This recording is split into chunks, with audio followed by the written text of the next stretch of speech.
साहिल अपनी माँ रेखा के साथ एक गांव में रहता था। साहिल के पिता का देहांत हो चुका था। रेखा गांव के घरों में काम करने जाती थी। उसी से दोनों की गुजारा होती थी। एक दिन साहिल ने अपनी माँ से कहा, माँ तुम इतनी मेहनत करती हो, मुझे बिल्कुल अच्छा नहीं लगता। मैं अपनी पढ़ाई छोड़कर कुछ काम ढूंढ लेता हूँ। यह सुनकर रेखा रोने लगी। उसने कहा, बेटा कुछ दिनों की बात है, तू पढ़ लिख कर अच्छी नौकरी करने लगेगा तो मुझे काम करने की जरूरत नहीं पड़ेगी। फिर मैं तेरी शादी कर दूंगी। बहू के आने पर मुझे आराम ही करना है, तू अपनी पढ़ाई पर ध्यान दे। साहिल माँ को बहुत समझाता है, लेकिन रेखा उसकी बात नहीं मानती। उसे उम्मीद थी कि साहिल पढ़ लिख कर बड़ा आदमी बन जाएगा। इसी तरह कुछ साल बीत गए। साहिल की पढ़ाई पूरी हो गई, उसे नौकरी भी मिल गई। एक दिन साहिल घर आया और उसने अपनी माँ से कहा, माँ अब तुम्हें काम पर जाने की कोई जरूरत नहीं है। मेरी बहुत अच्छी नौकरी लग गई है, अब तुम आराम करो। रेखा उसकी बात मानकर काम छोड़ देती है।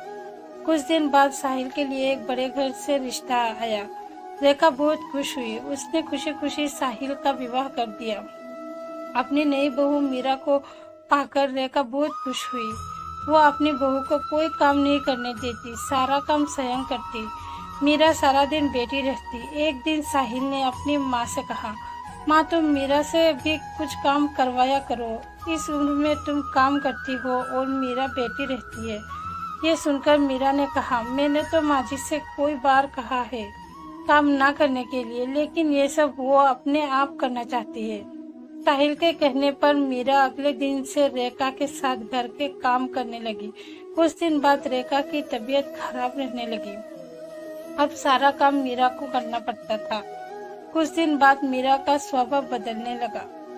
वो अब रेखा से बात नहीं करती थी। एक दिन रेखा ने पूछा, बहू क्या बात है, तुम मेरे से बात नहीं करती? तब मीरा ने कहा, आपको पता है मैं कितने बड़े घर से आई हूँ और कितनी पढ़ी लिखी हूँ। तुम लोगों ने मुझे नौकरानी बना दिया। ये सुनकर रेखा ने कहा, बहू कुछ दिन की बात है, मैं ठीक हो जाऊंगी, उसके बाद मैं सारा काम कर लूंगी, लेकिन अभी तो मैं बिस्तर से उठ भी नहीं पा रही हूँ। तब मीरा बोली, हाँ हाँ ये सब बहाने में खूब समझती हो। मैंने काम करना शुरू किया तो आपने सारा काम मेरे ऊपर डाल दिया। ये कहकर मीरा अपने कमरे में चली गई। उस दिन उसने खाना भी नहीं बनाया।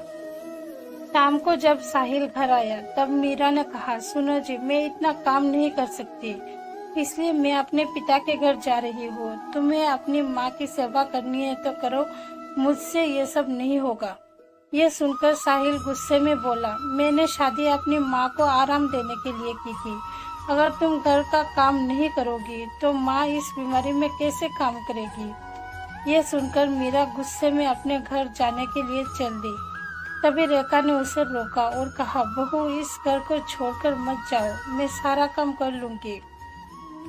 मीरा फिर भी नहीं मानती और अपने पिता के घर चली जाती है।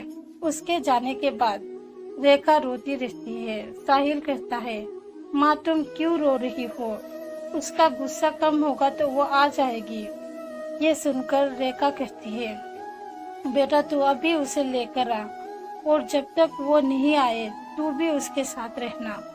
साहिल कहता है, माँ मैं तुम्हें इस हाल में छोड़कर कैसे जा सकता हूँ? लेकिन रेखा कहती है, तुझे मेरी कसम, नहीं तो मैं अन्न जल त्याग कर दूंगी और मर जाऊंगी। रेखा की जिद के आगे साहिल हार जाता है और मीरा को लेने उसके घर पहुंच जाता है। वो मीरा को बहुत मनाता है लेकिन वो नहीं मानती। मीरा उससे कहती है, हम अलग घर लेकर रहते हैं, तुम अपनी माँ को हर महीने कुछ पैसे भेज देना। साहिल बेमन से उसकी बात मान लेता है और मीरा के साथ अलग मकान में रहने लगता है। उधर रेखा अकेली रह जाती है। वो अकेले में बैठी बैठी अपने साहिल को याद करके रोती रहती थी। एक दिन रेखा के घर पर कोई दरवाजा खटखटाता है। रेखा दरवाजा खोलती है तो देखती है सामने मीरा का भाई मोहन अपनी पत्नी के साथ खड़ा था। वे दोनों अंदर आकर रेखा से पूछते हैं, माँ जी दीदी कहाँ है? रेखा उससे सारी बात बता देती है। यह सुनकर मोहन कहता है, माँ जी मैं सोच भी नहीं सकता था मेरी बहन ऐसा करेगी। मैं तो अपनी पत्नी के साथ शहर रहता हूँ। आज दीदी से मिलने का मन हुआ तो यहाँ चला आया और इतनी बड़ी बात मेरे माता पिता ने भी मुझे नहीं बताया, ये कहकर वो चला जाता है। कुछ दिन बाद मीरा अपने पिता के घर जाती है। वहाँ उसे मोहन और उसकी पत्नी मिलती है। मीरा अपने भाई भाभी को देखकर बहुत खुश होती है और कहती है, भैया आप कब आए? मुझसे मिलने क्यों नहीं आए? और माँ पिताजी कहाँ है?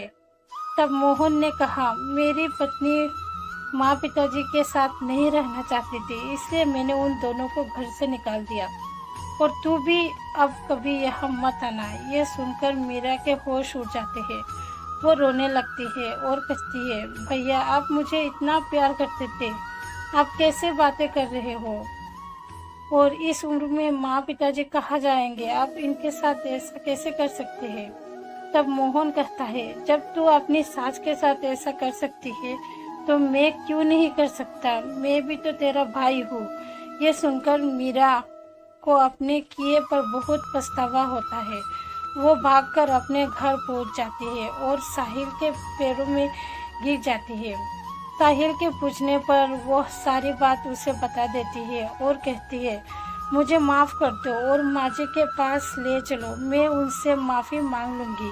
मेरे किए की सज़ा मेरे माता पिता को भी भुगतनी पड़ रही है, जाने वे कैसे हाल में होंगे। साहिल मीरा को लेकर अपने घर पहुंच जाता है।